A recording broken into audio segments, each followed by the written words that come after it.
Hamas அமைப்பு பிணை கைதிகளை வரும் சனிக்கிழமை மதியத்திற்குள் விடுதலை செய்யாவிட்டால் காசா போர் நிறுத்தம் ரத்தாகும் என இஸ்ரேல் பிரதமர் நெதன்யாகு எச்சரிக்கை விடுத்துள்ளார்.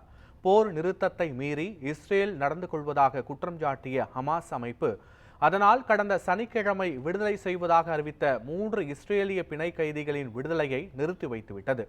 இது அப்பட்டமான போர் நிறுத்த ஒப்பந்த மீறல் என்று ஹமாஸ் அமைப்புக்கு இஸ்ரேல் கண்டனம் தெரிவித்துள்ளது. வரும் சனிக்கிழமை நண்பகலுக்குள் இஸ்ரேல் பிணை கைதிகள் விடுதலை செய்யப்படாவிட்டால் காசா போர் நிறுத்தம் முடிவுக்கு வரும் என்று இஸ்ரேல் பிரதமர் நெதன்யாகு எச்சரித்துள்ளார். ஹமாஸ் அமைப்புக்கு எதிரான தாக்குதல்கள் மீண்டும் தொடங்கும் என்றும் எச்சரிக்கை விடுத்துள்ள நெதன்யாகு காசாவின் உள்ளேயும் காசாவை சுற்றிலும் படைகளை குவிக்கும் இஸ்ரேல் ராணுவத்துக்கு உத்தரவிட்டுள்ளார்.